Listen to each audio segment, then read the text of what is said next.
মিনাশ শাইতানির রাজিম বিসমিল্লাহির রহমানির রহিম আলাম তারা ইলাল্লাযিনা ইয়াজউমুনা আন্নাহুম আমানু বিমা উনজিলা ইলাইকা ওয়া মা উনজিলা মিন ক্বাবলিক ইউরিদুনা আন ইয়াতাহাকামু ইলা তাগুতি কদ উমিরু আন ইয়াকফুরু বিহি ওয়া ইউরিদুশ শাইতানু আন ইদুল্লাহুম যালালাম বাঈদা। দেখেন এখানে কিন্তু একটা প্রশ্ন, আলাম তারা ইলাল্লাযিনা, কাজে তেলাওয়াত করার সময় যেহেতু এটা প্রশ্ন, আমরা তেলাওয়াত করার সময় প্রশ্নই করতে হবে, তা নাহলে তেলাওয়াতটা কিন্তু সঠিক হলো না। আর একটা তো প্রশ্ন আছে, আপনি প্রশ্ন করবেন। আমরা এই যে এখানে প্রশ্নবোধক আছে, আলাম তারা ইলাল্লাযিনা ইয়াজউমুনা আন্নাহুম আমানু বিমা উনজিলা ইলাইকা ওয়া মা উনজিলা মিন ক্বাবলিক, এভাবে আয়াতটা তেলাওয়াত করতে হবে, যেটা মুসলিম বিশ্বে করা হয় না। যদি যেখানে প্রশ্ন সেখানে প্রশ্ন না করা হয়, অসুবিধা কি হয়? হাত উঠান তো, অসুবিধা কি হয়? আপনারা হাত উঠান।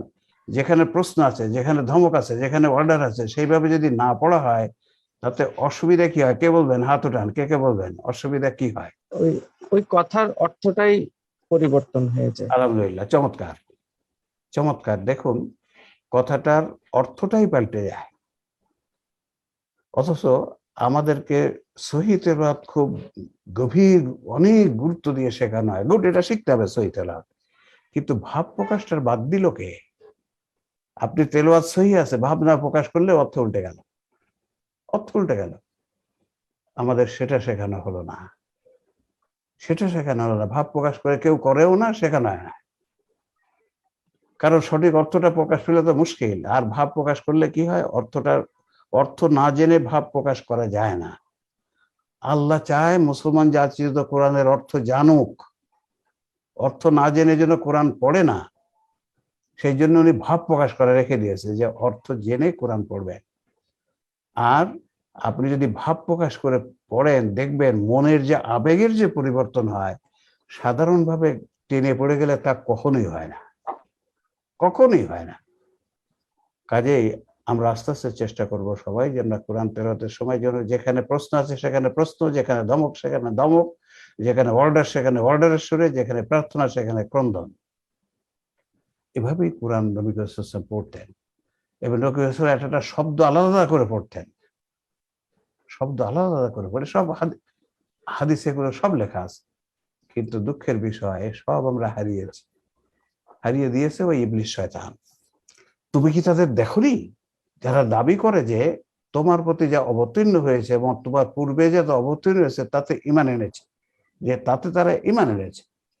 তারা এসে বলে আমরা ঈমান এনেছি, কোরআনের প্রতি ঈমান এনেছি, অথচ তারা তাগুতের কাছে বিচার প্রার্থী হতে চায়, যদিও তা অবিশ্বাস করে তাদেরকে নির্দেশ দেওয়া হয়েছে। আর শয়তান তাদের পথভ্রষ্ট করে বহু দূরে নিয়ে যেতে চায়, বহু দূরে নিয়ে যেতে চায়। এখন মাঝের যেটা, অথচ তারা তাগুতের কাছে বিচার প্রার্থী হতে চায়। তাগুত, তাগুত শব্দটা আছে কোরআনে বেশ বেশ কয়েক জায়গায় আছে। এই তাগুত শব্দটা কাকে তাগুত বলে? তাগুত কাকে বলে? দেখুন, কাফের দুই ধরনের, একটা তিন ধরনের কাফের। একটা হচ্ছে সাধারণ কাফের, আর একটা তাগুত কাফের, আর একটা হচ্ছে মুনাফিক। মুনাফিক কিন্তু কাফের, ঈমানের ঘোষণা দিয়েছে কিন্তু মনে সে ঈমান আনে নাই, মুখে ঘোষণা দিয়েছে। তাহলে কাফের তিন ধরনের, একটা হচ্ছে সাধারণ কাফের, আর একটা হচ্ছে তাগুত কাফের, আর একটা হচ্ছে মুনাফিক। সাধারণ কাফেরকে, যে কোরআনকে অস্বীকার করে বা ইমানকে অস্বীকার, লা ইলাহা ইল্লাল্লাহ মুহাম্মাদুর রাসূলুল্লাহ অস্বীকার করে, মানে না, কিন্তু অপরে ইসলাম পালন করলো বা না করলো তাতে সে কোনো মাথা ঘামায় না, তোমারটা তুমি করো। আর তাগুত কাফের, যে সে কালেমা তাইয়্যিবা অস্বীকার করে, ইমানকে অস্বীকার করে, সাথে সাথে সে অন্যরাও যেন ইসলাম পালন না করতে পারে তার বাধার সৃষ্টি করে। এটা হচ্ছে তাগুত কাফের। আর মুনাফিক হচ্ছে যে মনে ঘোষণা দিয়েছে আমি ঈমান এনেছি, লা ইলাহা ইল্লাল্লাহ মুহাম্মাদুর রাসূলুল্লাহ, নামাজ পড়ে, হজ হয়তো করে, কিন্তু সে মনে ঈমান আনে নাই। সে ইসলামী সমাজের মধ্যে আছে, কারণ সে নামাজ পড়ে, রোজা থাকে। এই তিন কাফেরের মধ্যে সব থেকে খারাপ কে? হাত উঠাবেন, হাত উঠাবেন। এই তিন কাফেরের মধ্যে সবচেয়ে খারাপ কে? জি, এর ভেতরে সবচেয়ে তাগুত ছাড়া তাগুতি শক্তিটাই হচ্ছে সবচেয়ে নিকৃষ্ট স্যার। আচ্ছা আচ্ছা, ঠিক আছে ঠিক আছে, আপনি কি বলবেন কেন তাগুত এবং সবথেকে আর মুনাফিকটা স্যার, তবে স্যার যদি ধর্মীয় দৃষ্টিকোণে আমরা ইসলামের দৃষ্টিতে মুনাফিকটা সবচেয়ে ক্ষতিকর, কারণ হচ্ছে ভিতরে থাকে গোপন না শত্রু, না না, ওকে তাহলে তো চেনা আপনি যায় না, দুটোই এই জন্য দুটোই মুনাফিক সবচেয়ে ক্ষতিকর। দুটোই তো আপনি বললেন যে তাগুত সবচেয়ে নিকৃষ্ট, মুনাফা, তাহলে তো একই কথা হলো। একটুখানি আবার বলেন, এই তিনটের মধ্যে সবচেয়ে ক্ষতি কে? একজনের নাম বলতে হবে, একজন। স্যার তাগুত কাফের সবচেয়ে খারাপ স্যার। তাগুত সবচেয়ে খারাপ। রোকসানা ইসলাম ম্যাডাম, সবচেয়ে খারাপ কে? মুনাফিক খারাপ সবচেয়ে আমার মুনাফিক মতে। সবচেয়ে খারাপ। জি। আচ্ছা, আপনি কেন বলছেন মুনাফিক সবচেয়ে খারাপ? মুনাফিক তো কাফির তো একদম অস্বীকার, মুনাফিক তো দুমুখ সাপ, ওরা বেশি ক্ষতিকর সমাজের জন্য। তাগুত কাফের তো আপনি অস্বীকার করে এবং আরেকজন ইসলাম পালন করতে না পারে সেই জন্য বাধার সৃষ্টি করে, সে বেশি খারাপ হবে না কেন? হ্যাঁ, সেটাও হবে। মুনাফিকটা আচ্ছা, না না, অন্যরা কথা বলবেন না। দেখুন, আমরা যখন তাফসির, আপনাদের আমরা সবাই ডেভেলপ হতে চাই। আপনি তাফসির করতে গেলে তাফসির করার সময় কিন্তু সুযোগ দিতে হবে প্রশ্ন করার। আপনি একা বলে গেলেন, আমি তাফসির করে গেলাম, করে চলে গেলাম, প্রশ্ন করার সুযোগ দিলাম, এ তাফসির কিন্তু ভালো তাফসির হলো না। কারণ যারা তাফসির শুনছে তারা যদি তাদের মনে কোনো প্রশ্ন আসে তার উত্তর না পায়, তাহলে তাদের বিশ্বাস মজবুত হবে না। সেই জন্য প্রশ্ন করার সুযোগ দিতে হবে এবং সে প্রশ্নের আপনার উত্তর দিতে হবে। সেই জন্য আমি এই প্রশ্নগুলো করছি আপনাকে। এইটা উপস্থিতি থেকে প্রশ্ন আসবে, তার উত্তর দিতে হবে। আচ্ছা, এবার আমরা একটা শুনি মামুনুর রশিদ সাহেব, তিন কাফেরের সবচেয়ে খারাপ কে? আপনার আমার দৃষ্টিতে সবচেয়ে খারাপ মুনাফিক, কারণ মুনাফিক বিশ্বাস করার পরে দুই দিকে ধোঁকা দেয় আল্লাহকে। মুনাফিক কেন খারাপ বললেন, কি কারণে? মুনাফিক বিশ্বাস করার পরেও দুই দিকেই ধোঁকা দেয়, আল্লাহকেও ধোঁকা দেয়, মুমিনদেরকেও ধোঁকা আচ্ছা দেয়। আচ্ছা, নীরব সাহেব, নীরব হাসান সাহেব, আপনার কি বলবেন, কে সবচেয়ে খারাপ? জি, মুনাফিক এবার খারাপ স্যার সবচেয়ে। কেন খারাপ, কেন মুনাফিক সবচেয়ে খারাপ? তাগুত কেননা বাধার সৃষ্টি হয়। মুনাফিককে তো কাফেরদের গুপ্তচর বলা যায়। যারা হ্যাঁ, যারা কাফের আর যারা হ্যাঁ, তাগুত হ্যাঁ, কাফের, তাদের ব্যাপারে তো আমরা জানি যে তারা আচ্ছা, খারাপই। আর আচ্ছা, মুনাফিক যারা আছে আচ্ছা, তাদের ব্যাপারে আমরা জানি না, গুড কিন্তু অথচ তারা কাফেরদের ওই একই কাজই করে। Good good. আর দেখেন, আল্লাহ যেহেতু ঘোষণা দিয়েছেন কোরআনে যে কাফিরদের না না না, আগে কোরআনের কথা বলবেন না। ইসলামের কাজ করতে যায় কিন্তু প্রথমে কোরআন নয়, প্রথমে যুক্তি, তারপরে কোরআন বলবে, তারপরে কোরআন, তারপরে হাদিস। তো আলহামদুলিল্লাহ, এখন উত্তরটা ঠিক এসেছে ওনার কাছ থেকে। তাগুতের থেকে মুনাফিক সবথেকে। একটা কথা আছে, আমরা জানি, ঘরের শত্রু বিভীষণ। ঘরের শত্রু, আপনার ঘরের মধ্যে যদি শত্রু থাকে, কখন আপনাকে ধ্বংস করে দেবে বুঝতে পারবেন না। যে তাগুত কাফের, তাকে কিন্তু আপনি চেনেন যে ও হচ্ছে তাগুত কাফের, আপনি তার থেকে বাঁচতে পারেন, কিন্তু চেনা আছে, আপনি প্রতিরোধ ব্যবস্থা নিতে পারেন, এড়িয়ে যেতে পারেন। কিন্তু মুনাফিককে তো আপনি কখন আপনাকে শেষ করে দেবে বুঝবেনই না। সেই জন্য আকল দিয়ে বোঝা যায় মুনাফিক সবচেয়ে খারাপ, কারণ ও তো ঘরের শত্রু। তাহলে কি আমরা ফ্লো চার্টে এমন করতে পারি যে সাধারণ তাগুত কাফের এবং মুনাফিক? না না না, তা না। আপনি তাগতে সাধারণ কাফের তো এক গ্রুপ, যারা আরেকজনকে সাধারণ তাগুত কাফের, সাধারণ কাফের এবং বলুন। মুনাফিক। সাধারণ কাফের হচ্ছে সে অস্বীকার করে কিন্তু আরেকজনকে ইসলাম পালন করতে বাধা দেয় না। আর তাগুত কাফের অস্বীকার করে, ইমানকে অস্বীকার করে, সাথে সাথে অপরকে বাধা দেয়। আর মুনাফিক, সেও কিন্তু বাধা দেয়, অস্বীকার করে, গোপনে গোপনে সে অনেক ইসলাম বিরোধী কাজ করে, কিন্তু আপনি ধরতে পারবেন না তাকে, ঘরের মধ্যে থেকে আপনাকে শেষ করে দিবে। সেই জন্য ওই যে রোকসানা ম্যাডাম বললেন, এই জন্য কোরআনে বলা হয়েছে যে মুনাফিকের জাহান্নাম হবে সব থেকে নিম্ন স্তরের, কারণ হি ইজ দ্য ওয়ার্স্ট মুনাফিক, কাফের। আলহামদুলিল্লাহ, আপনারা চমৎকার বলেছেন, অনেকেই তো সুন্দর বলেছেন, অন্তত অনেক অনেক দূরে গিয়েছেন। আস্তে আস্তে আস্তে দেখবেন আমরা আরো এগিয়ে যাবো ভাই। তাহলে এখানে এই কথাটা গেল। এরপরে বলছে তারা তাগুত, আচ্ছা, বিচার প্রার্থী হতে চায়, যদিও তা অবিশ্বাস করতে তাদেরকে নির্দেশ দেওয়া হয়েছে। মানে বিচার প্রার্থী, তাগুতের কাছে বিচার প্রার্থী হতে চায়, মানে তাগুতের কাছে বিচার চায়। এখান থেকে একটা প্রশ্ন আসতে পারে, তাহলে যে দেশে ধরেন ইসলাম নাই, ইসলাম প্রতিষ্ঠিত নাই, ইসলামী সমাজ নয়, বিচারকরা ইসলামী আইন দিয়ে শাসন বিচার করছে না, সেখানে কি বিচার পাওয়া যাবে? বিচার আপনি চাইতে পারবেন, যেতে পারবেন কিনা, বিচারালয়ে যাওয়া যাবে কিনা, একটা মশলা এখানে জিজ্ঞাসা করা হতে পারে। তাহলে কি এখানে বিচার চাওয়া যাবে না? যে দেশে ইসলাম নেই, আমরা কোনো দেশের নাম বলি না, নাম বলবো না আমরা, যে দেশে ইসলাম নাই, মুসলিম দেশেও তো ইসলাম সমাজ প্রতিষ্ঠা নাই অনেক দেশেই, সেখানে কি বিচারালয়ে বিচার চাওয়া যাবে কি যাবে না, বিচার প্রার্থী হওয়া যাবে কি যাবে না, এটা একটা বিরাট প্রশ্ন। এই প্রশ্নের উত্তর আমাদের খুব ভালো করে জেনে নিতে হবে। দেখেন, আর শয়তান তাদেরকে পথভ্রষ্ট করে বহু দূরে নিয়ে যেতে চায়, ঠিক আছে, কথা তো জানি, শয়তান আমাদেরকে পথভ্রষ্ট করে নিয়ে যেতে চায়।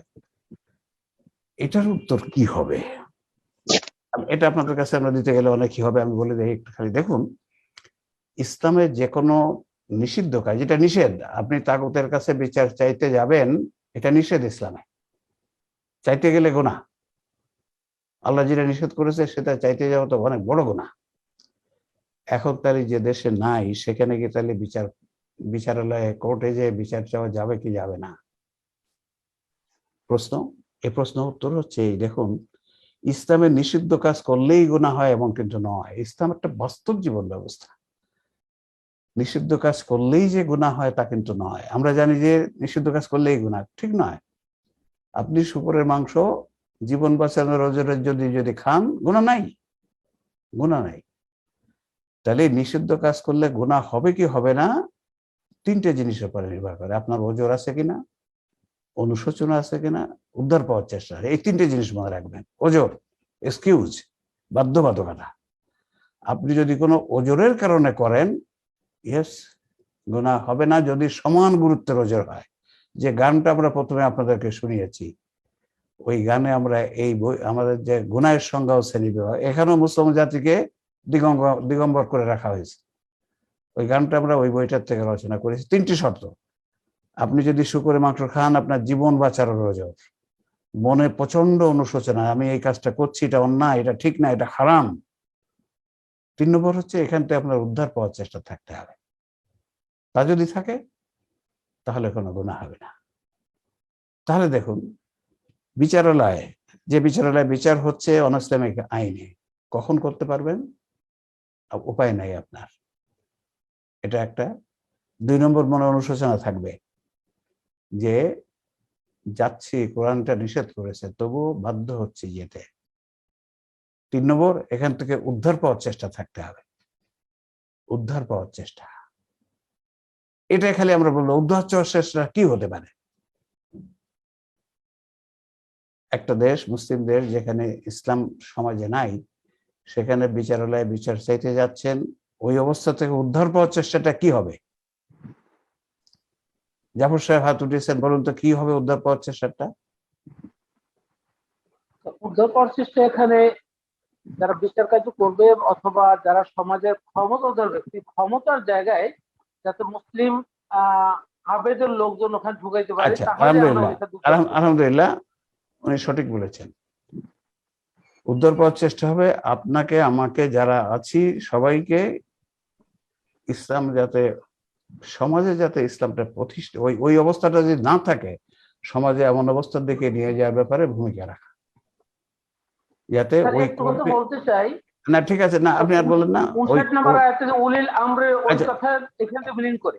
আচ্ছা, ঠিক আছে, তাহলে উদ্ধার পাওয়ার চেষ্টা, কমন উদ্ধার পাওয়ার চেষ্টা হচ্ছে সমাজে যাতে ওইগুলো যেটা আপনি চান না সেটা যাতে না থাকে, এই জন্যে ওই সমাজ প্রতিষ্ঠা করার ব্যাপারে ভূমিকা রাখা। ব্যাস, এর বেশি আমরা এখানে বলতে চাচ্ছি না।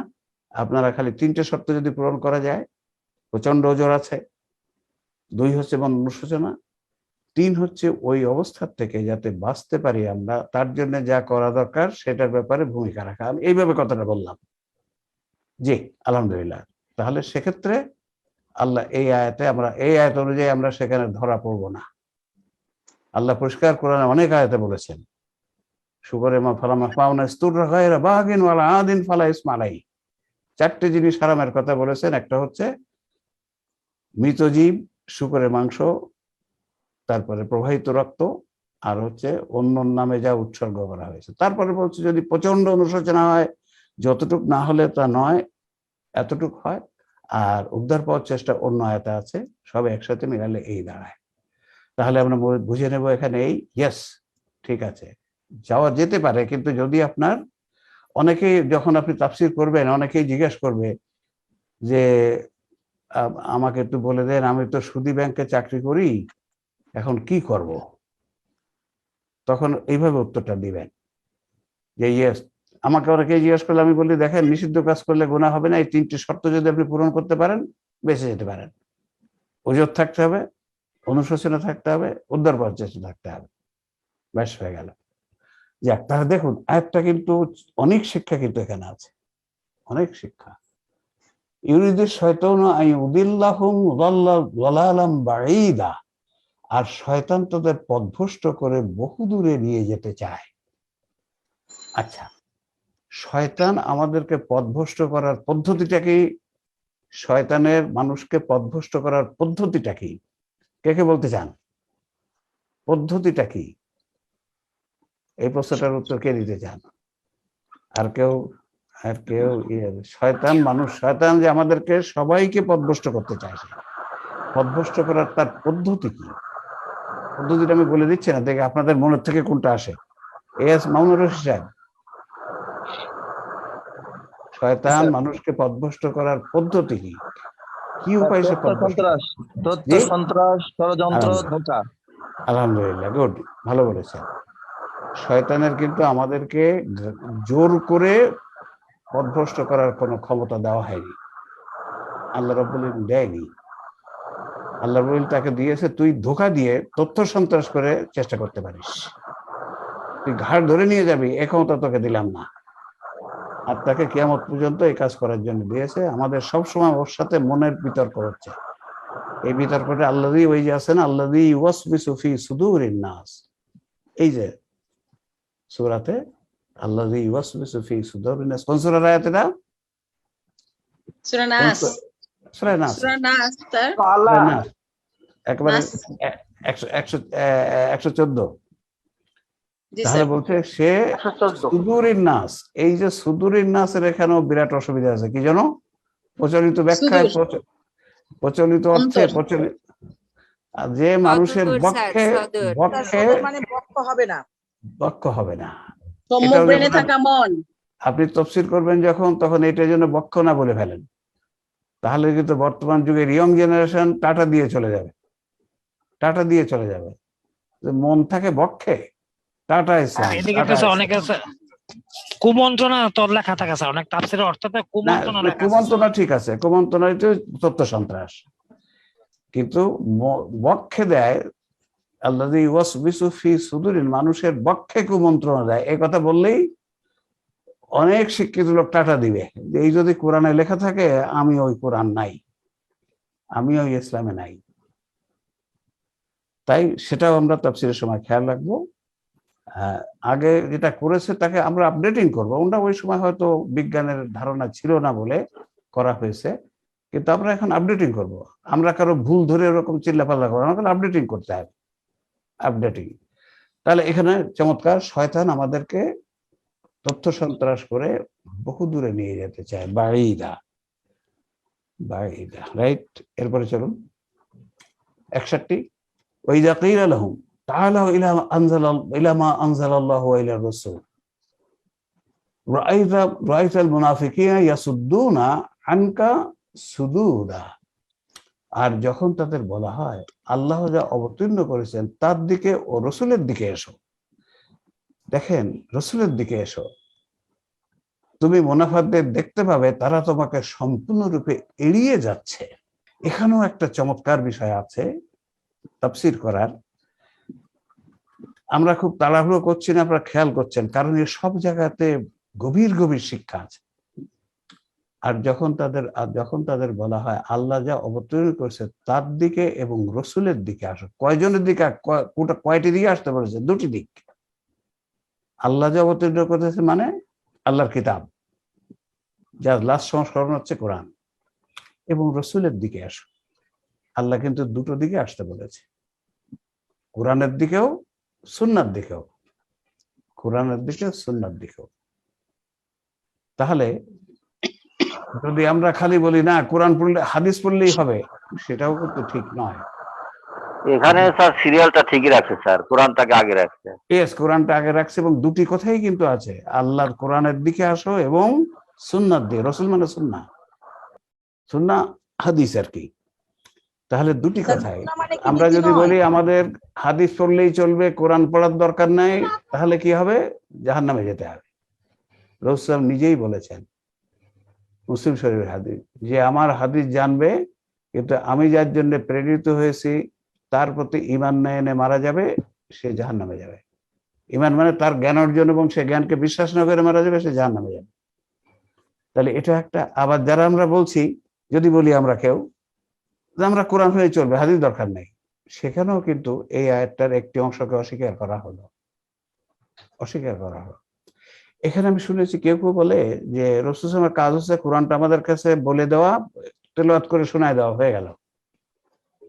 মোটেই নয়। আচ্ছা, কোরআন আর সুন্নাহ, কিতাব আর সুন্নাহ, এই দুটোর একটা হাদিস আছে, আমি বলেছিলাম হাদিস মনে আছে কিনা, সেটাও বুখারী মুসলিমের হাদিস। কোরআন হচ্ছে সর্বোত্তম কিতাব আর সুন্নাহ হলো সর্বোত্তম হেদায়েত। এই দুটোর ব্যাখ্যা কি হবে? এখান থেকে শিক্ষা কি? কোরআন হচ্ছে সর্বোত্তম কিতাব আর রসুল, নবী রসুলগণ হচ্ছে বা মুহাম্মদ মুহাম্মদ হচ্ছে সর্বোত্তম হেদায়েত। কোরআন হচ্ছে সর্বোত্তম কিতাব আর সুন্নাহ হচ্ছে ব্যাখ্যা স্যার, এটা কোরআন হলো স্যার থিওরি ব্যাখ্যা। এবং রাসূল সাল্লাল্লাহু আলাইহি ওয়াসাল্লামের এটা হলো ব্যাখ্যাকারী স্যার। রাসূল আচ্ছা, সাল্লাল্লাহু ওয়ালিউল আলাইহি ইসলাম কোরআনটা স্যার হলো থিওরিক্যাল স্যার, আর হলো সুন্নাহটা স্যার হলো প্র্যাকটিক্যাল স্যার। আলহামদুলিল্লাহ, আলহামদুলিল্লাহ, এই কথাটা খুব ভালো করে মনে রাখেন আপনারা সবাই। কোরআন হচ্ছে সর্বোত্তম তাত্ত্বিক কিতাব, তাত্ত্বিক ইসলাম।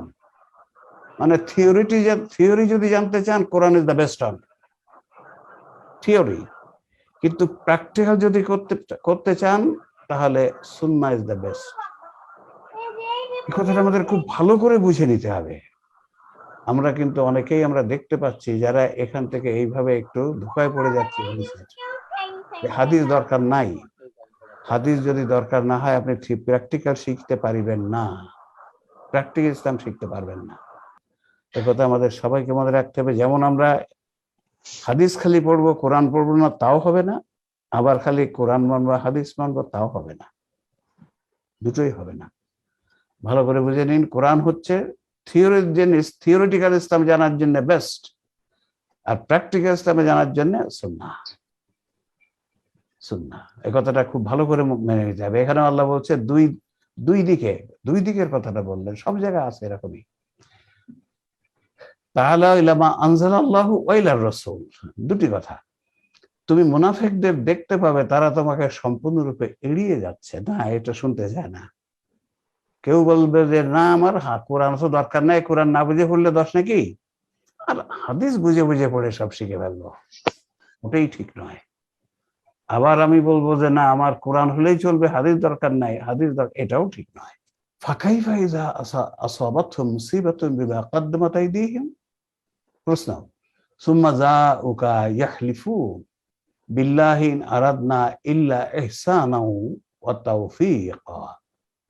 তাদের কৃতকর্মের কারণে, আমি একটু গ্যাপ করে নেই যাতে পরেরটা আমাদের ডিস্টার্ব না করে। তাদের কৃতকর্মের কারণে যখন তাদের উপর কোনো বিপদ আসবে তখন তাদের কি অবস্থা হবে। দেখুন, এই একটা কোন সমাজের প্রচলিত কোন ধারণাটাকে উৎখাত করে, কোন ধারণাটাকে উৎখাত করে? ভাগ্য পূর্ব নির্ধারিত। দেখুন, এই যে কথাটা আমাদের সমাজ আছে, তাকদীর ধরে নিয়েছে যে ভাগ্য পূর্ব নির্ধারিত, আর আল্লাহর ইচ্ছা সব হয়, সব আল্লাহর তাৎক্ষণিক ইচ্ছা হয়। আল্লাহ বলছেন না, তাদের কৃতকর্মের কারণে তাদের উপর বিপদ আসে।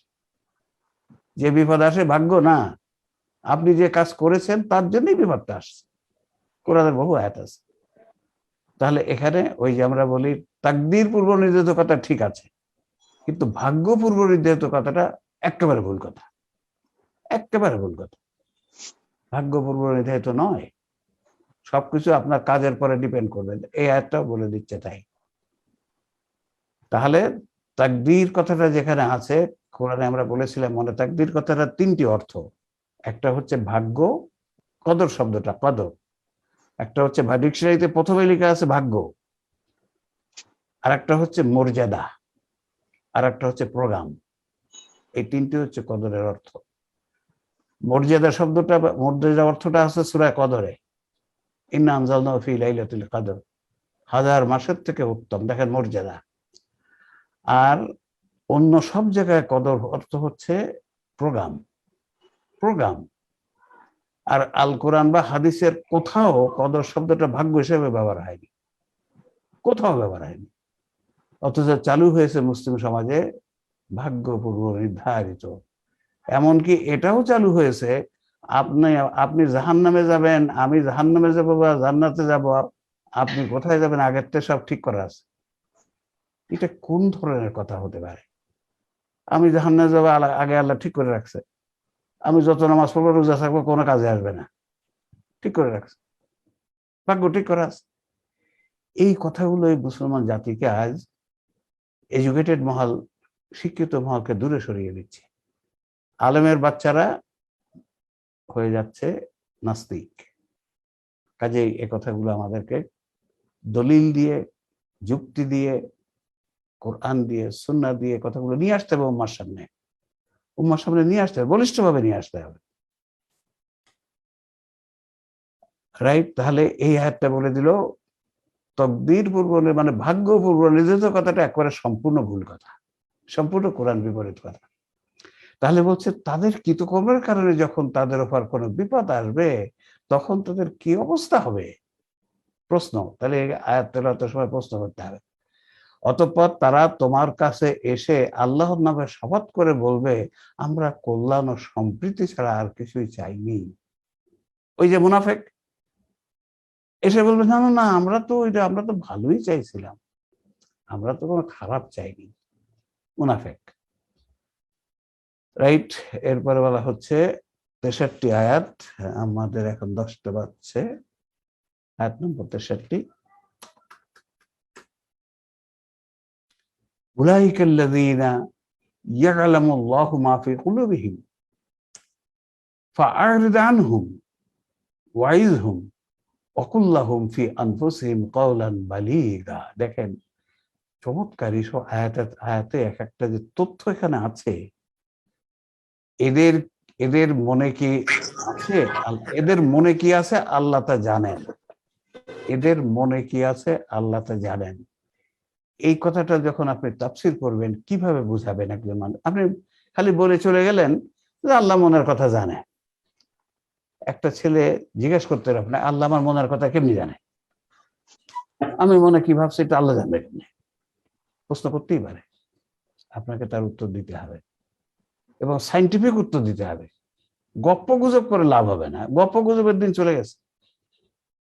ওই গরুর গাড়ি, গাদার গাড়ি আর লাইলি মজনু, এইসব দিন চলে গেছে।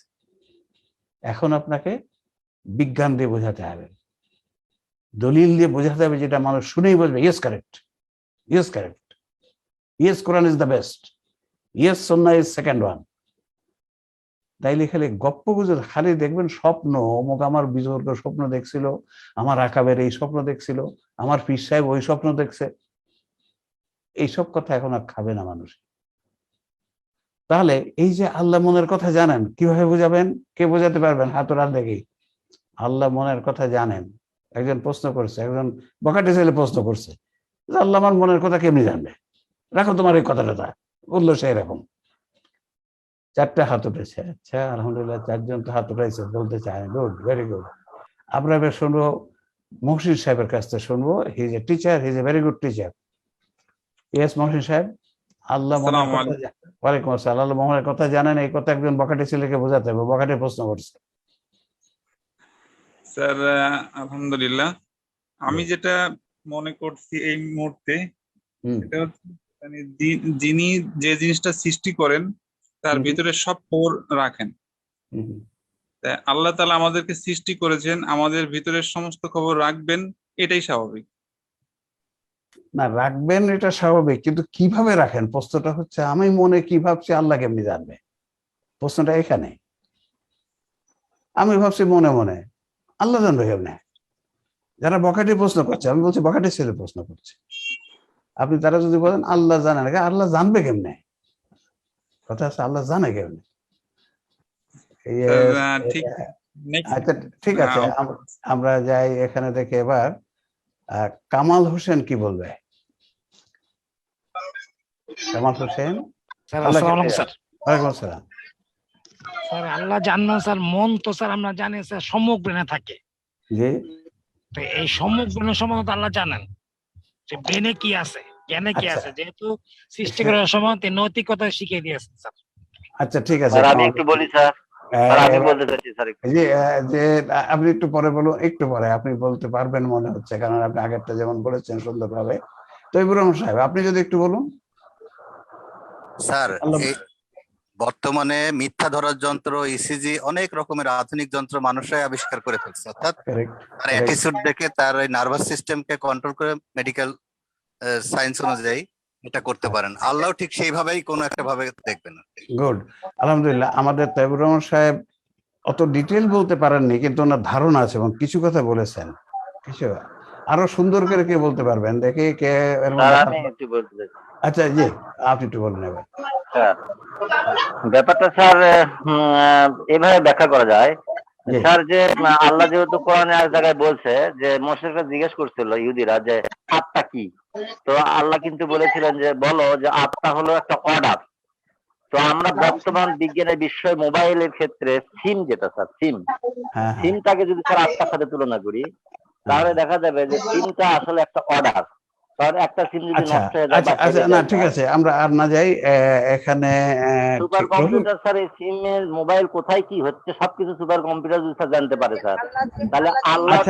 আচ্ছা আমি ঠিক আছে, আপনি কিছু বলেছেন না, আর না আমরা একটু যাই, ছবিটা দেখাই আপনাদের যে কিভাবে আল্লাহ জানেন। এগুলো মডার্ন তাফসীর হবে, আপনাকে সাথে সাথে ছবি দেখিয়ে দিবেন যে দেখেন এইভাবে আল্লাহ জানেন। এবং সেটা হচ্ছে হিউম্যান বায়োলজি না রাখলে এটা বোঝা যাবে না, বলতে পারবে না কেউ যে আল্লাহ জানার কথাটা কেমনি। দেখেন আমরা যখনই আমি একটু বলতে চাই। আচ্ছা আপনি একটু বলুন দেখে, উনি খুব বলতে চাচ্ছে, খুব সংক্ষেপে শুরুটা দেখে আমি বুঝবো, মর্নিং সজদা ডে সেইভাবে বুঝে নেবো। বলুন কি? আল্লাহ যেহেতু কোরআনে বলছেন আলাইসাল্লাহু বিহাকামিল হাকিমিন, তো সুবিচারক এবং সবচেয়ে উত্তম বিচারক হওয়ার জন্য না, আমরা বলছি যে আল্লাহ জানেন কেমনে সেটা বলতে। জানেন সেটাই যে এখনকার যে এসএমএস আসে, আল্লাহ রাব্বুল আলামিন ওইরকম সিসি ক্যামেরা সেট করে রাখেন, বা এসএমএস যে আসে, আমাদের কোনো কিছু চিন্তা করি, যখন চিন্তা করার সাথে সাথে আমাদের ব্রেনে একটা তরঙ্গ সৃষ্টি হয়, সেটা আল্লাহর তরঙ্গেও সেটা চলে যায় সাথে সাথে, যে এই ডিএনএ থেকে। Yes, very good, very good, very good. ঠিক আছে, চমৎকার দেখেন, চমৎকার করা ছিল স্যার। না আর না, সময় চলে যাচ্ছে তো। আচ্ছা দেখি আমি জাফর সাহেব কি বলতে চাচ্ছেন বলুন দেখি। না বললে শোনা যাবে না। আপনি চমৎকার বলেছেন। জিনিস আছে, একটা হলো আল্লাহ তাআলা প্রোগ্রাম করে দিয়েছেন, ধরে হলো আল্লাহ তাআলা মনের অবস্থা, অবয়ব অবস্থা, পরিস্থিতি বুঝেই ধরে নেন যে কি। আচ্ছা ঠিক আছে, না না না না না আপনি থামুন, আপনি আর না এখানে আপনারা যারা বলেছেন, আমি আবার সে কথা বলবো, যারা হাত উঠিয়েছেন কংগ্রেচুলেশন। আপনি বলেছেন হয়তো কারো অতটা ভালো হয়নি, কারো ভালো হয়েছে, বাট সবাই ধন্যবাদ পাওয়ার যোগ্য এবং সবাই আল্লাহর কাছ থেকে সেভাবে পুরস্কার পাবেন। আপনি চেষ্টা করছেন। ইয়েস, সব থেকে ভালো হয়েছে যে উনি যে বলেছেন লাস্ট আমাদের ম্যাডাম, উনি দেখুন কিভাবে এটা হয়, একটু দেখে নিন যে কিভাবে হয়। দেখতে পাচ্ছেন ছবিটা? জি স্যার। এইটা হচ্ছে আমাদের ব্রেন। যখন আমরা চিন্তা করি, দেখুন এই যে এইভাবে ব্রেনের মধ্যে ইলেকট্রিক কারবার চলতে থাকে। চিন্তা করার সাথে সাথে সবসময় আমরা তো চিন্তা সবসময় কিছু না কিছু করি। ব্রেনের মধ্যে এইভাবে ব্রেনের যে কোষ আছে, নিউরন গুলো, তার মধ্যে এরকম কার্যক্রম চলতে থাকে। এখান থেকে যে ওয়েভ গুলো হয়, দেখেন এরকম ওয়েভ তৈরি হয়, ওয়েভ গুলো চতুর্দিকে ছড়িয়ে যায়। এই ওয়েভ গুলো, ঢেউগুলো চিন্তা যখন হয়, এটা দেখেন এই যে আমরা চিন্তা করলে এইভাবে ঢেউ চলে যায়। এই ঢেউ দেখে আমরা যখন এই রোগ যখন ডায়াগনোসিস করি, এই ঢেউয়ের তরঙ্গের ঢেউটা দেখে আমরা ডায়াগনোসিস, এইরকম ঢেউ হলে এরকম রোগ, এরকম ঢেউ হলে এরকম রোগ, এটা আমরা মেডিকেল সায়েন্স ইউজ করি। আর এখন যন্ত্র আবিষ্কার হয়ে গেছে, ওই ঢেউ ধরন দেখে বোঝা যায় সে কি ভাবছে কি। এরকম ঢেউ হলে, এরকম তরঙ্গ হলে এই ভাবছে, এরকম তরঙ্গ হলে ওই ভাবছে। এটা ডেভেলপ কান্ট্রিতে অলরেডি আবিষ্কারই হয়ে গেছে ক্রিমিনাল ধরার জন্য। তাহলে আল্লাহ যখনই আপনার কথা ভাবছেন এইরকম যে তরঙ্গগুলো হচ্ছে, ওই তরঙ্গগুলো আল্লাহর সেন্সার আছে, সেখানে চলে যাচ্ছে, সেখানে চলে যাচ্ছে, চলে যেয়ে আল্লাহ বুঝতে পারে মনের কথা। তাহলে আল্লাহ মনের কথাটা বোঝে এভাবে, এই হচ্ছে তার টেকনোলজি, মেথোডোলজি। তো এই কথাগুলো আমাদেরকে যদি আমরা বলতে পারি ইয়ং জেনারেশনের কাছে, যারা যারা একটু ধরেন কোরআনকে হয়তো ওইভাবেই করতে চায় না, বিশ্বাস করতে চায় না, নাস্তিক, তারা তখন বুঝবে yes, yes Quran is best, yes Quran is best. তো সেই জন্য তাহলে আল্লাহ মনের কথা জানেন এইভাবে। এরপরে আমাদের যে একজন বলছিলেন মনের কথা জানার দরকার কেন? দরকার হচ্ছে ন্যায় বিচারের জন্য। ন্যায় বিচার করতে হলে আপনি খালি কাজটা দেখবেন, ওর মনের অবস্থা দেখবেন না। মনের অবস্থাকে বলা হয় মোটিভ, বিচারালয় যেটাকে বলা হয় মোটিভ। মোটিভ মনের অবস্থা, যেটাকে মারার জন্য মেরেছিল নাকি একটু একটু কষ্ট দিতে চাইছিল, লেগছে, বেশি জোরে লেগে গেছে, মরে গেছে।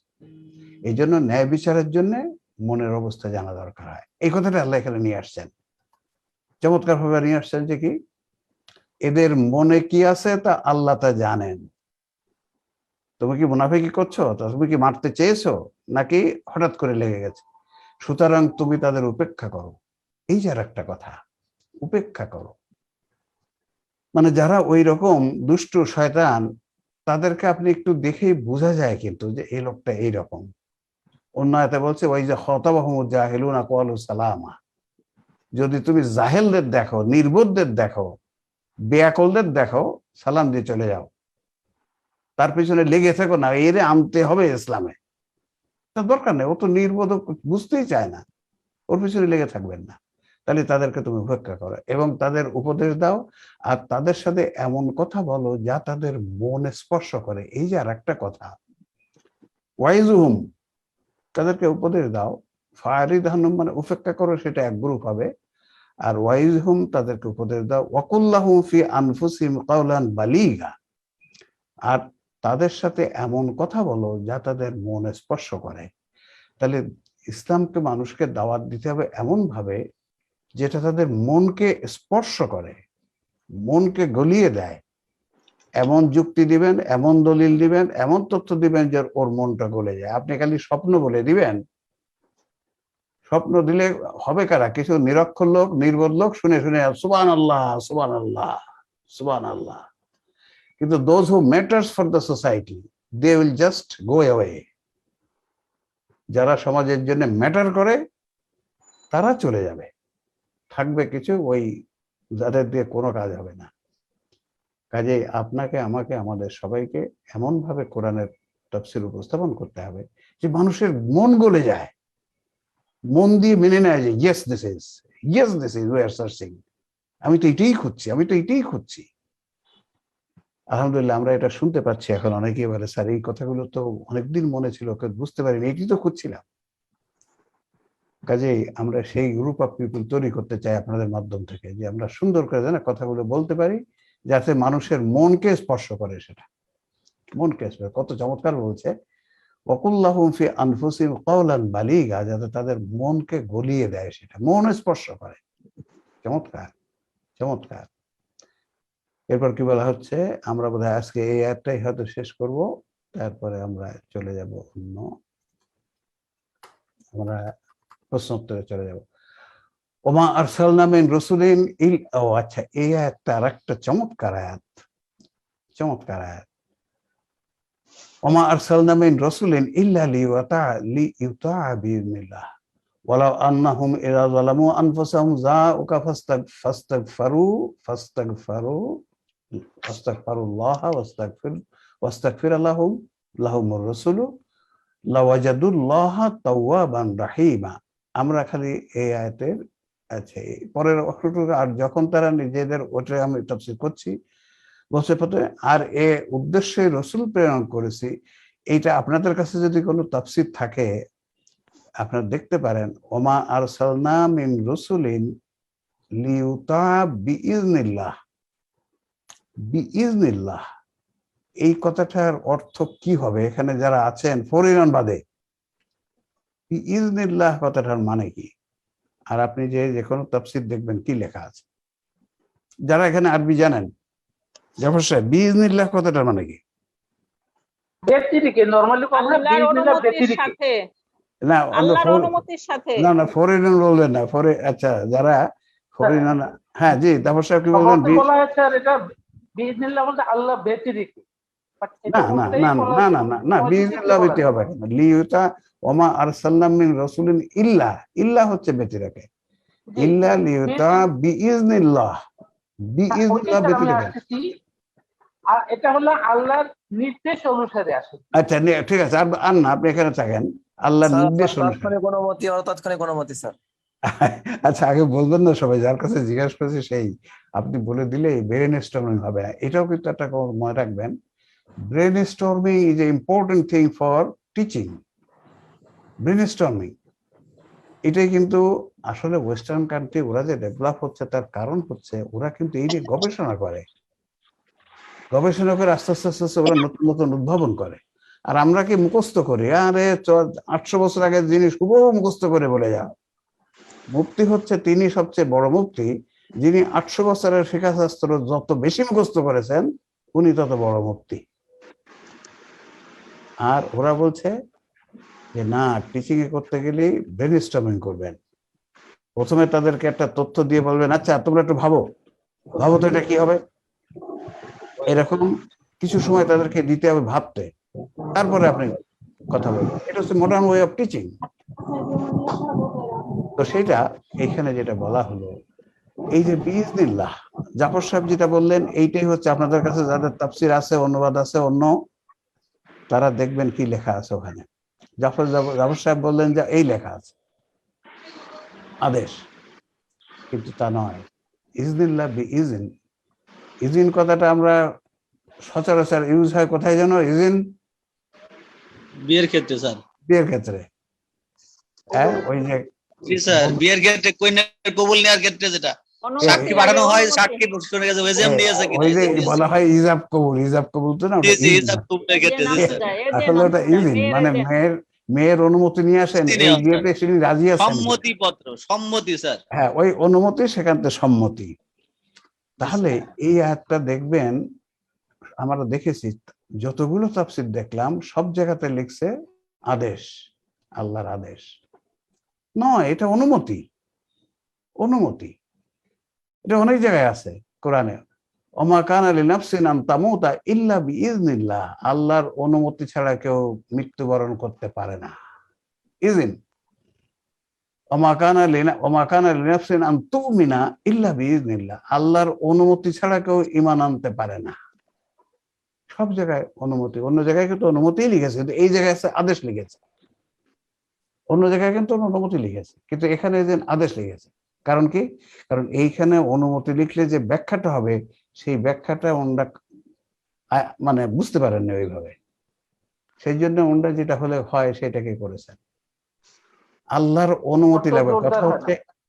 কথাটা হচ্ছে এখানে যে আমরা রসুলকে প্রেরণ করেছি যে আমার অনুমতি ছাড়া তাদের আনুগত্য করা যাবে না।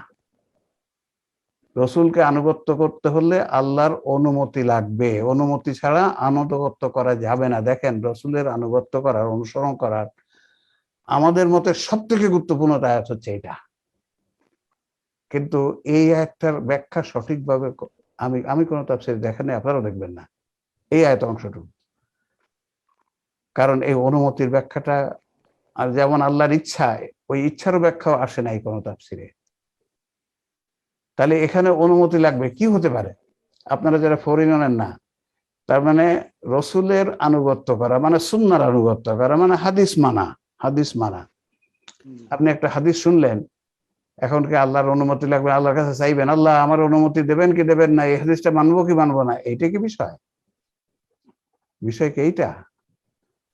রসুলের আনুগত্য করতে আল্লাহর অনুমতি লাগবে, এই তো সাংঘাতিক এক কথা। আল্লাহর অনুমতি লাগবে মানে সরাসরি কথাটা তাই। রসুলের সরাসরি কথাটা হচ্ছে আল্লাহর অনুমতি ছাড়া রসুলের আনুগত্য করা চলিবে না। এক সাংঘাতিক কথা। কিন্তু এই আয়াতটার তাফসীর আপনি কোথাও আমি দেখি না এ পর্যন্ত সঠিক। আতিউল্লাহ আতি রসুল, আল্লাহর আনুগত্য করো, রসুলের আনুগত্য করো। মাইয়ুতিউর রাসূলা ফাকাদ আতা আল্লাহ, যে রসুলের আনুগত্য করলো সে আল্লাহর আনুগত্য করলো। মা আতাকুমুর রাসূলু ফাকুযুহু ওয়া মা নাহাকুম আনহু ফান্তাহু, রসুল যা তোমাদের দিয়েছেন তা গ্রহণ করো, যা ত্যাগ করতে বলেছেন তা ত্যাগ করো। কিন্তু এই আয়াতটি হচ্ছে সব থেকে গুরুত্বপূর্ণ, যে আমার অনুমতি ছাড়া রসুলের আনুগত্য করবা না।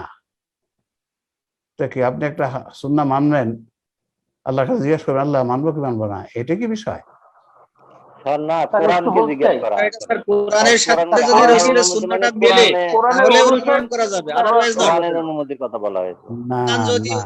চাই আচ্ছা আমি একটু জিজ্ঞেস করি এখানে, শাহিন শহীদ সাহেব কি বলবেন? আল্লাহর অনুমতি লাগবে মানে ব্যাখ্যা কি? এখানে হচ্ছে বিষয়টা হচ্ছে, জি স্যার, এখানে বিষয়টা হচ্ছে রাসূল সাল্লাল্লাহু আলাইহি সাল্লামের আদর্শের যে বিষয়গুলো কোরআনের সাথে সম্পূর্ণভাবে সামঞ্জস্যপূর্ণ, অর্থাৎ কোরআন যেগুলো যেগুলোকে আপনার দিয়ে দেয় আর কি, অনুমোদন করে, সেটাই অনুমতি। তো কথাটা তো অনুমতি, তাহলে আল্লাহর অনুমতি কেমনি হবে সেটা? স্যার আল্লাহর অতাৎক্ষণিক অনুমতি, না দাঁড়ান, আপনার কাছে তো জিজ্ঞেস করি নাই, শাহিন সুলতানা ম্যাডাম আপনার কাছে জিজ্ঞেস করলে বলবেন।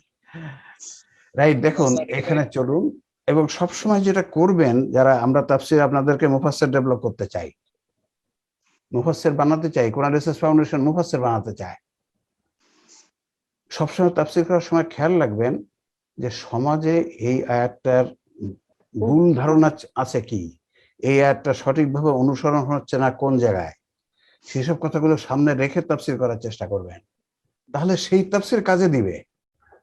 আর তা নাহলে আপনি অনেক কথা বলে যাচ্ছেন, যা চলছে চলুক, ওই তাফসীর করে কোনো লাভ নাই। দেখুন আল্লাহর অনুমতি লাগবে। আপনারা যারা আল্লাহর ইচ্ছা কথাটা আমরা যেখানে বলেছি, আমাদের বই আছে, ওই বইটাই এই কথাটাও লেখা আছে। অনুমতি দুই ধরনের। এই যে ফরিনান যারা বলছেন, ওরা বারবার বলছেন আমাদের থামাতে হচ্ছে, কারণ ফরিনান হচ্ছে এমন একটা কোর্স পৃথিবীতে যেটাকে গেলে এগুলো শেখা যায়। এই তাফসীর অনুষ্ঠান হচ্ছে এমন একটি তাফসীর অনুষ্ঠান যেখানে এই কথাগুলো শেখা যায়, অন্য পৃথিবীর কোনো তাফসীরে শিখতে পারবেন না, কোথাও পারবেন না। অনুমতি দুই ধরনের, একটা হচ্ছে তাৎক্ষণিক অনুমতি, আর একটা হচ্ছে অতাৎক্ষণিক অনুমতি। তাৎক্ষণিক অনুমতি মানে এখনই আমি বললাম যে আপনি এই কাজটা করার অনুমতি দিলাম আপনাকে এখনই, এটা তাৎক্ষণিক। আর অতাৎক্ষণিক অনুমতি হচ্ছে পূর্বে তৈরি করে রাখা প্রোগ্রাম বা নীতিমালার মাধ্যমে অনুমতি দেওয়া। যেমন বুঝবেন কেমনি? গ্রামার দিয়ে বুঝবেন? কিছুই বুঝবেন না, বুঝতে হবে উদাহরণ দিয়ে। আপনি মনে করেন গত বছর বাড়িতে যে আপনার বড় ভাইয়ের কাছে 10,000 টাকা রেখে আসছেন, বলে আসছেন ভাই এই ধরনের একজন লোক এসে যদি কোনো আপনার কাছে চায়, আপনি এখান থেকে 1,000 টাকা দিয়ে দেবেন। গত বছর বলে আসছেন, গতকাল আপনার ভাই ওরকম একজন লোক আসছে, তাকে 1,000 টাকা দিয়েছে। আপনার ভাইকে আপনার কাছে অনুমতি নিয়েছে? নিয়েছে কিনা? গতকাল নিয়েছে অনুমতি, কিন্তু গতকাল নেই, গতকাল অনুমতি নেই। আপনি অনুমতি দিয়ে আসছিলেন 1 বছর আগে, প্রোগ্রামের মাধ্যমে বলে দিয়েছিলেন এই নীতি আমার, এই নীতি যদি পূরণ করে নীতিমালা, তাকে 1,000 টাকা দিবেন। আপনার ভাই যখন ওই নীতিমালা অনুযায়ী টাকাটা দিল, আপনার অনুমতি নিয়েছে, কিন্তু এটা অতাৎক্ষণিক অনুমতি। ভালো করে বুঝে নিন এই উদাহরণ। আল্লাহ রাব্বুল আলামিন কোরআনকে ব্যাখ্যা করেছেন উদাহরণ দিয়ে। নবী সাল্লাল্লাহু আলাইহি ওয়াসাল্লাম কোরআনের ব্যাখ্যাকারী, তিনি একটা জায়গায় গ্রামার বলেননি, উদাহরণ।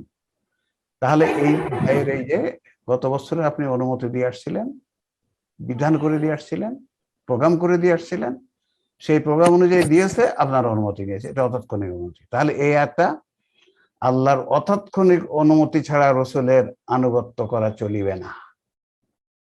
আমাদের অনুবাদে ব্র্যাকেটে দিয়ে আমরা দিয়েছি, তারপরে ব্যাখ্যা করে দিয়েছি। আল্লাহর অনুমতি, কোন একটা হাদিসকে যদি মানতে হয়, আল্লাহ যে বিধান করে দিয়েছে সেই বিধান অনুসরণ করতে হবে। কি? 3টে বিধান হলো প্রধান বিধান। ছোটখাটো অসংখ্য নিয়ে আমরা মাথা ঘামাই না, আমরা মৌলিক জিনিস নিয়ে মাথা ঘামাই। 1 নম্বর হচ্ছে রাসূলুল্লাহ সাল্লাল্লাহু আলাইহি ওয়াসাল্লামের মুখ দিয়ে যদি সরাসরি কোনো কথা আপনি শোনেন, বা ওনাকে একটা কাজ যদি সরাসরি নিজের চোখে দেখে থাকেন, তার আনুগত্য করতে হবে, without any question. Without any question. দেখেছেন সাহাবায়ে কেরাম, আমরা তো দেখি নাই, রাসূলুল্লাহকে দেখি নাই, ওনার কাজও দেখিনি, কথা আমার কানে শুনি নাই।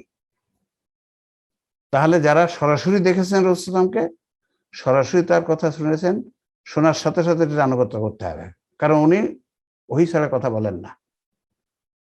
2 নম্বর হচ্ছে কি? রসুলের হাদিস, শোনা হাদিস আর একজনের কাছ থেকে শুনেছেন, এটা যদি আনুগত্য করতে হয় অবশ্যই ওই ব্যক্তিকে খালি দেখবেন না, ওই কথাটাকে যাচাই করে নেবেন যে আসলে এটা রসুল সাহেবের কথা কিনা, তা না হলে ওটা মানা চলিবে না। দুই নম্বর নীতি, রসুলের হাদিস যদি আপনি শুনে থাকেন আর একজনের কাছ থেকে, সেই কথাটা সঠিক কিনা, রসুল সাল্লামের কথা কিনা আপনাকে 100% নিশ্চিত হতে হবে, তাছাড়া মানা চলিবে না, এটার এক নীতি। আর 3 নম্বর হচ্ছে, কোরআনের বিপরীত কোনো কথা যদি রসুলের কথা হিসেবে আপনার কাছে আসে, মানা চলিবে না। এখন আমি 2 নম্বরটাই হতে দিতে হবে, সব থেকে বেশি গুরুত্ব দিতে হবে। কোরআনের বিপরীত কথা রসুলের কথা হতে পারে না, এটা মোটামুটি আমরা সবাই মানব। কিন্তু বর্তমানে যে হাদিস আমরা পড়ছি বুখারী মুসলিম, এটা কি বুখারী মুসলিম কি রসুল আসলামের কাছ থেকে শুনে লিখেছে সরাসরি? 250 বছর পরে 5 থেকে 10 জন ব্যক্তির মুখ ঘুরে আসছে, শুনছে, শোনা কথা, এর মুখ দিয়ে শুনছে, ওর কাছে শুনছে আরেকজন, ওর কাছে শুনছে আরেকজন, এইরকম 5 থেকে 10 জন ব্যক্তির মুখ ঘুরে আসে ইমাম বুখারী লিখেছে, ইমাম মুসলিম লিখেছে, অন্য যে সিয়াসিত্তা বলি সবাই তাই। এই হাদিসগুলো আগে নিশ্চিত হতে হবে যে এটা রাসূল সাল্লাল্লাহু আলাইহি ওয়াসাল্লাম বলেছেন কিনা। বর্তমান পৃথিবীতে সেটা করা হয়নি। এখনো যে হাদিস আমরা মানি সহিহ, এটা হচ্ছে সনদ সহিহ, মতন যাচাই করা হয়নি। অথচ কোরআন বলেছে, সাহাবীও যদি কোনো একটা কথা নিয়ে আসে, শোনা কথা যদি বলে থাকে বা সাহাবীর মুখ দিয়ে শুনেছেন, সেটাও যাচাই করে নিতে হবে, যাচাই করে নিতে হবে। ইন জাআকুম ফাসিকুন বিনাবাইন ফাতাবায়ানু, কোন ফাসিক যদি কোনো ফাসিক বলেছে, উনি কিন্তু একজন সাহাবী ছিলেন, তিনি নিয়ে আসছিলেন, ওটা রাসূল সাল্লাল্লাহু যাচাই না করে সৈন্যবাহিনী পাঠিয়ে দিয়েছিল। তখনই ওই এলাকার লোক এসে বলল, ইয়া রাসূলুল্লাহ, এ তো না, উনি তো আমাদের ওখানে যায়নি, আমরা যাকাত দিব না, তো হতে পারে না। উনি একটা ভয় পেয়ে চলে আসছে, এসে বলছে আর কি, মানে সঠিক কথা না। তাহলে দেখুন, এই যে ইফকের ঘটনা, রাসূল সাল্লামের আয়েশা রাদিয়াল্লাহু পরে যে অপবাদ দেওয়া হয়েছিল, আব্দুল বিন উবাই এটাকে ঘটনা করেছিল বেশি, সাহাবায়ে কেরাম অনেকেই এটা প্রচার করেছে যাচাই না করে। তখনই আল্লাহ বলছে, খবরদার, এই কাজ আর যদি করো তাহলে কিন্তু আমি ছাড়িব না।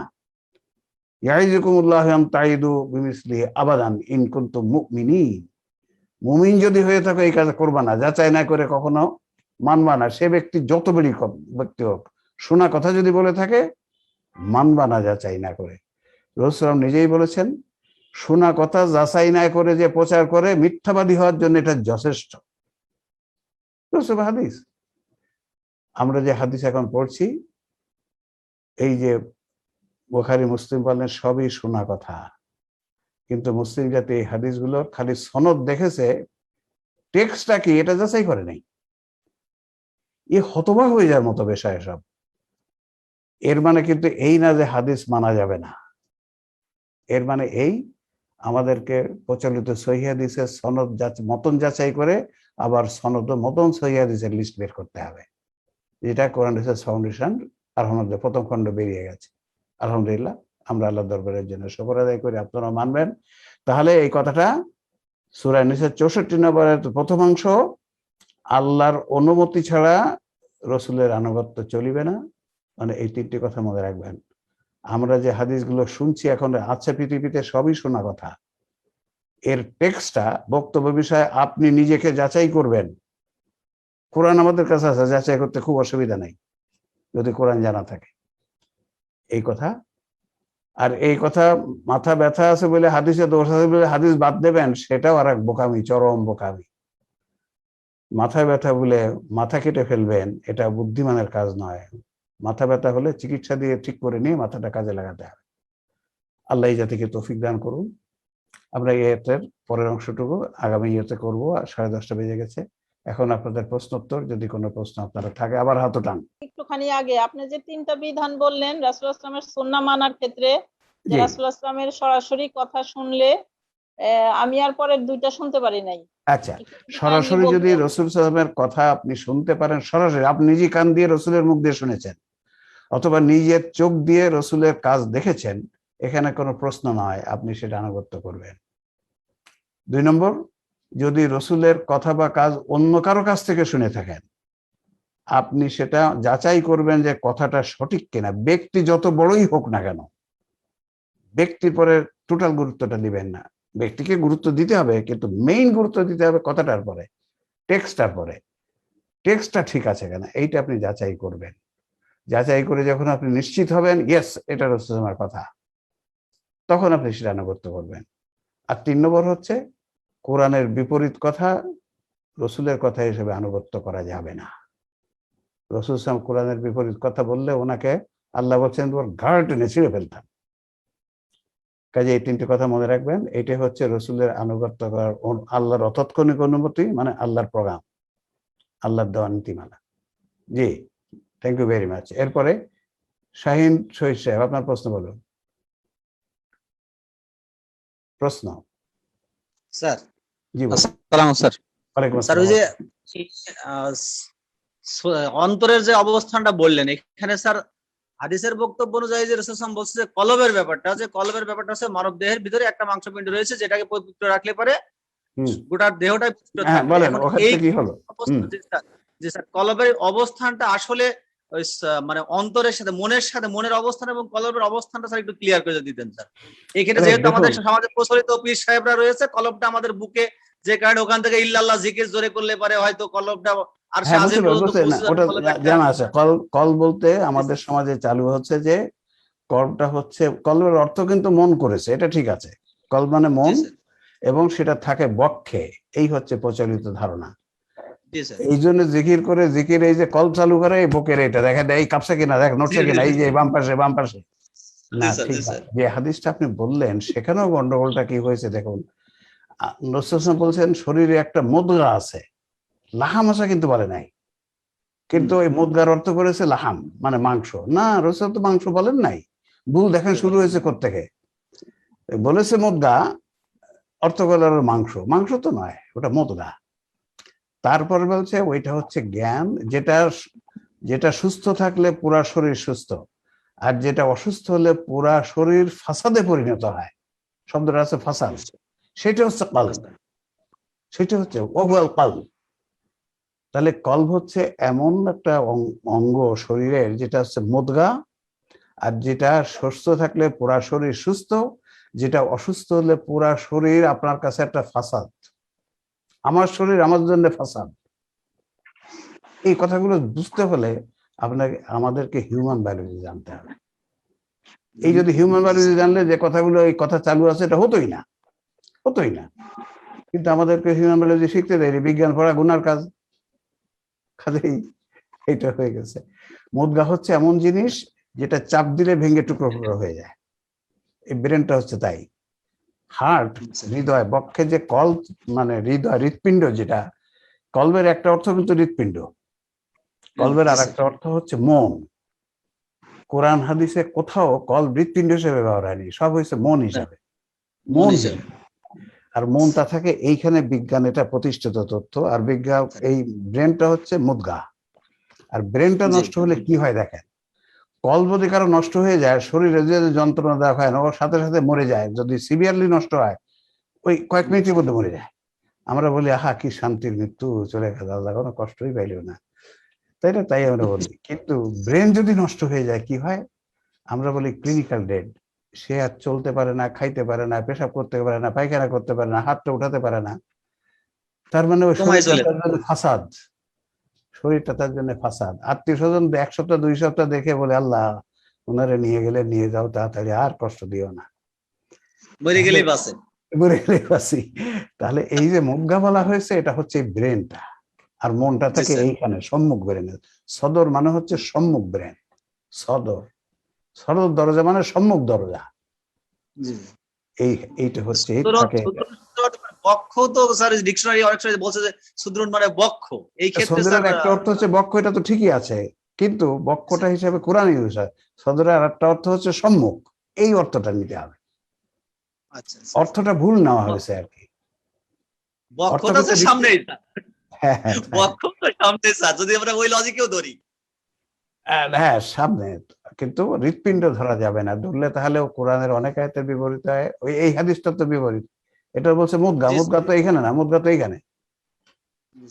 দেখ আমাদের যে বইটা আছে আপনারা বইটা পড়বেন যে কলব কোথায় থাকে, বুকে না ব্রেনে, ওইটা পড়ে দেখেন, ওখানে ছবি টবি দিয়ে আমরা চমৎকার ভাবে বলে দিয়েছি।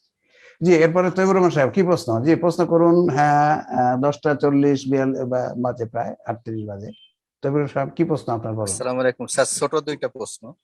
বলুন, ছোট বড় সবই করতে পারবেন, অসুবিধা নেই। ভাব প্রকাশ করে পড়াতে অর্থ পরিবর্তন হয় আমরা জানলাম, সুতরাং ভাব প্রকাশ না করে পড়লে অর্থ পরিবর্তন হয়। এখন আমরা যারা অনারব তাদের জন্য তো আসলে পুরা কোরআনের ওয়ার্ড বাই ওয়ার্ড অর্থ জেনে পড়াটা কঠিন। তাহলে আল্লাহ তো বিভিন্ন জায়গায় বলেছেন আমি কোরআনকে সহজ করে দিয়েছি স্মরণ, অনুসরণ এবং বোঝার জন্য। এটা কেমন বৈপরীত্যমূলক কথা হয়ে গেল না? বৈপরীত্য হবে না, আল্লাহ যে সহজ করেছেন বলেছেন সেটা তো সঠিক অবশ্যই। আমরা যদি অর্থটা বুঝে নেই আস্তে আস্তে ধীরে ধীরে, আপনাকে তো আল্লাহ বলেনি একদিনেই সব করে ফেলবেন, ধীরে ধীরে করতে থাকেন। এবং আল্লাহ চায় কিন্তু আপনি কাজটা শুরু করেছেন কিনা, আপনি শেষ করেছেন পারবেন এটা আল্লাহ দেখতে চায় না। আপনি শুরু করলেন কিনা, চেষ্টা করেছেন কিনা, এটা আল্লাহ দেখতে চায়। আপনি শুরু করেন, আমি শুরু করি, চেষ্টা করি, দেখবেন পেরে যাব।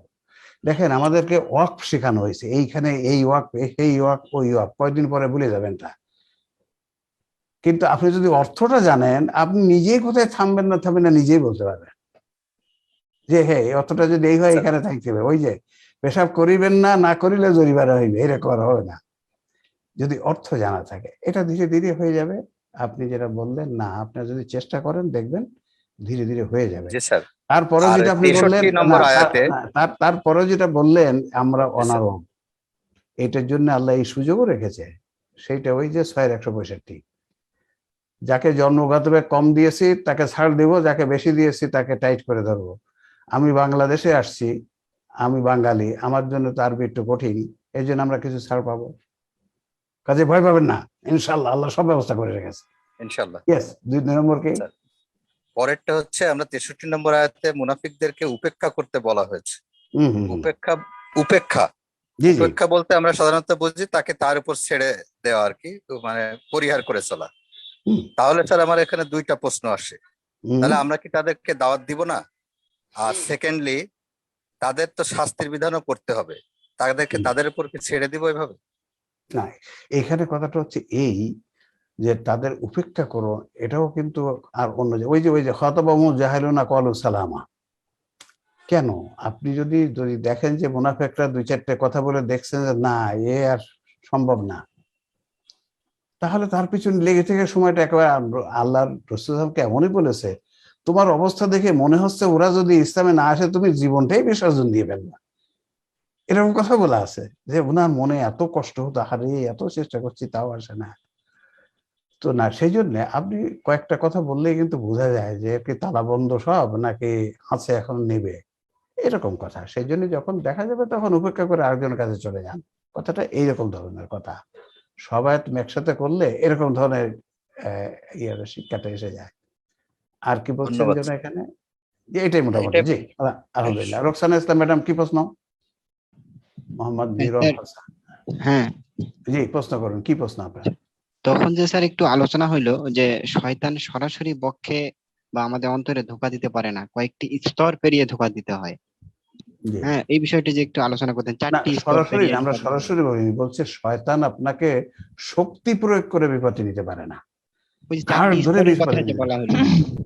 হ্যাঁ শক্তি প্রয়োগ করে পারে না। শয়তান হচ্ছে ধোঁকা দিতে পারে, তথ্য সন্ত্রাস করতে পারে, ধোঁকা দিতে পারে, কুমন্ত্রণা দিতে পারে, এই শক্তিটুকু আল্লাহ তাকে ক্ষমতাটা আল্লাহ দিয়েছে। কিন্তু আপনাকে ঘাড় ধরে সরাই নিয়ে যাবে, হাত ধরে টেনে নিয়ে যাবে, তা সেই ক্ষমতা দেওয়া হয়। কথাটা এরকম। সেই জন্য ওয়াসওয়াসা 4টি স্তর সম্পর্কে যদি কিছু বলতেন। কোনটা? 4টি স্তর সম্পর্কে যে বললেন যে 4টি স্তর পেরিয়ে তাকে ধোঁকা দিতে হয়। ও আচ্ছা, এটা আপনি গতদিন ছিলেন না, গত পুরো অনুষ্ঠানটাই আমরা 4টে স্তর বলেছি। দেখুন উদাহরণ মনে রাখবেন আপনি, আমাদের দেশেও যে কোনো দেশে যখন হাই র্যাঙ্কের কোনো লোক আসে, প্রেসিডেন্ট আসে, প্রধানমন্ত্রী আসে, পুলিশরা কয় স্তরের নিরাপত্তা দেয়? 3 স্তর বা 4 স্তর। ওরা বলে দেখবেন আমাদের প্রধানমন্ত্রী গেলে বলে আজকে পুলিশের এখানে 3 স্তরের নিরাপত্তা থাকবে, এরকম বলে, মানে 3টে স্তর, একটা পার হয়ে গেলে সেকেন্ড স্তরে ধরা পড়বে, তাই ওটা 2টো পার হয়ে গেলে থার্ড স্তরে। আল্লাহ আমাদেরকে ইবলিস যাতে মুসলমানদের ঘরে ঢুকতে না পারে, ইসলামের ঘরে, সেই জন্য 4টে স্তরে নিরাপত্তা দিয়েছেন। 1 নম্বর হচ্ছে আকলটা, সবার কাছে আছে। 2 নম্বর হচ্ছে কোরআন।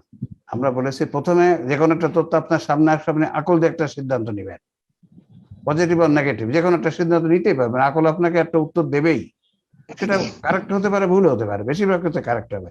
এরপরে সেটাকে দ্বিতীয় স্তর হচ্ছে কোরআনের কাছে যাবেন, কোরআন দিয়ে যাচাই করে চূড়ান্ত করবেন, চূড়ান্তভাবে গ্রহণ বা পরিত্যাগ করবেন। কোরআন যদি আকলকে সাপোর্ট করে ফাইনাল, কোরআন যদি বিপরীত কথা বলে আকল ছুঁড়ে ফেলে দিবেন, দিয়ে কোরআনকে ধরবেন। কোরআনে যদি না থাকে 3 নম্বর স্তরে যাবেন। 3 নম্বর স্তর কি? সুন্নাহ, সুন্নাহ দিয়ে যাচাই করবেন। সুন্নাহ যদি আপনার আকলকে সাপোর্ট করে চূড়ান্ত হয়ে গেল, সুন্নাহ যদি বিপরীত করে আকল ফেলে দিয়ে সুন্নাহ ধরবেন। কিন্তু সুন্নাহটা, হাদিসটা নির্ভুল হতে হবে, সহি হলে চলবে না। প্রচলিত সহি হাদিস হচ্ছে সনদ সহি। এটাও যদি না হয়, এর পরের স্তরটা আছে, আপনি ইজমা কিয়াসে যাবেন, কোনটা কি বলছে সেটা দেখতে পারেন। এই 4 স্তর মনে রাখবেন। এই 4 স্তর যদি আমরা ব্যবহার করতে পারি, ইবলিসের 7 দিনই আমাদের ধোঁকা দেওয়া। আল্লাহই দিয়েছেন এটা, কিন্তু এই 4 স্তর তো নাই, মুসলিম জাতি জানেই না, এটা জানেই না, কোথাও পড়ানো হয় না, না মক্কায়, না মদিনায়, না আজহার, না দেওবন্দ, না হাটহাজারি, না পটিয়া, না আলিয়া, না খারেজি, কোথাও না, স্কুল কলেজে কোথাও শেখানো হয়। স্যার, এই যে আয়েশা রাদিয়াল্লাহু আনহার ব্যাপারে যারা গিল্টি ছিলেন তাদের শাস্তি কি ছিল স্যার? তাদের শাস্তি ছিল, আব্দুল্লাহ বিন উবাইকে দেওয়া হয়েছিল, সাহাবায়ে কেরাম দিয়েছিল 80 বেত্রাঘাত 4 জন সাহাবীকে, আর আব্দুল্লাহ বিন উবাইকে দেওয়া হয়েছিল ডাবল বেত্রাঘাত। তারা খালি মিথ্যা অপবাদ দিয়েছিল এই জন্য। খালেদ সাহেব কি প্রশ্ন? আসসালামু আলাইকুম। ওয়ালাইকুম আসসালাম, জি বলুন। স্যার, একটা মানে সার্জারি বিষয়ে একটা প্রশ্ন আরে, এই যে আমরা খতনা দেই না, খতনা, জি মুসলমানি যেটা বলি। আচ্ছা, জি জি, কোন হিন্দু যদি মানে বয়স মানে যুবক বয়সে যদি মুসলমান হয়, তার জন্য কি খতনা করা কেমন, কি খতনা করতে হবে কি? ইয়েস, খতনা করতে হবে কি? ইয়েস, এটা তো একটা সুন্নাহ, সেই জন্য করা। সুন্নাহ তো আমাদের যদি সঠিক হয় সেটা করা উচিত, তবে সুন্নাহ, এটা ফরজ ওয়াজিব নয়। নেক্সট চিন্তা করবেন, আর এটা একটু বলেন এর সাথে কেন খতনা করতে বলা হয়েছে, এই যে কেন প্রশ্নটা একটু জেনে নেবেন। দেখা গেছে মেডিকেল সায়েন্স এটা প্রমাণিত যে যাদের খতনা করেনি তাদের পুরুষাঙ্গের ক্যান্সার বেশি হয়, পুরুষাঙ্গের ইনফেকশন বেশি হয়, ক্যান্সার বেশি হয়, কিন্তু যাদের খতনা করা তাদের কম হয়। কাজেই ইসলাম যে কথা বলেছে সে কথা মানুষের কল্যাণের জন্য। কাজে ইয়েস, একটা সুন্নাহ, আর একটা হচ্ছে বৈজ্ঞানিক দৃষ্টিকোণ থেকে এটা প্রয়োজন। স্যার, এই আমাদের এলাকায় মানে গ্রাম অঞ্চলে বা আমাদের এলাকায় অনেক সময় দেখা যায় মানে ছোট ছোট বাচ্চাদেরকে এই যে মুসলমান খতনা করায়, এই যে কিছু বয়স্ক লোক আছে না, মানে ডাক্তারই পাবে না এমনিতেই আর যারা প্রশ্ন করুন এখন কি বলছে, ওরা কয়েক খতনা করে যারা আর কি, না কি বলে যেন নাম, তারপর ওদের খতনাটা পুরোপুরি হয় না, ওরা তো বড় হয়ে যায়, কিন্তু ওরা তো আর লজ্জায় কিছু করতে পারে না, এখন তাদের জন্য কি করা উচিত? ইয়েস, প্রথম হচ্ছে যে ওই গ্রামের ওই যে হাজাম বলে না, হাজাম বলে বোধহয় না, হাজাম দিয়ে না দেওয়াটাই ভালো, কারণ তারা তো আর এটা জানে না, বোঝে না কতটুকু কাটতে হয়, কি করতে হয়, অনেক সময় অ্যাক্সিডেন্ট করে ফেলে, কেটে ফেলে, মাথার দিকটা কেটে ফেলে। তো সেই জন্য ডাক্তারদের কাছ থেকেই করা উচিত। আর যদি ওইরকম না হয়ে থাকে রিখতনা করতে পারলেই ভালো, শারীরিক দিক থেকে ভালো, মানে আর একটু ওটা আপডেটেড করে নেন, এই আর কি। আল্লাহ আমাদেরকে তৌফিক দান করুন। আপনাদের সবাইকে আবার অন্তর থেকে মোবারকবাদ জানাচ্ছি। আমরা সবাই পরস্পরের জন্য দোয়া করি, মানবতার জন্য দোয়া করি, মুসলিম উম্মার জন্য দোয়া করি। ওয়া আখিরু দাওয়ানা আলহামদুলিল্লাহি রাব্বিল আলামিন। আসসালামু আলাইকুম ওয়া রাহমাতুল্লাহি ওয়া বারাকাতুহু। ফি আমানিল্লাহ।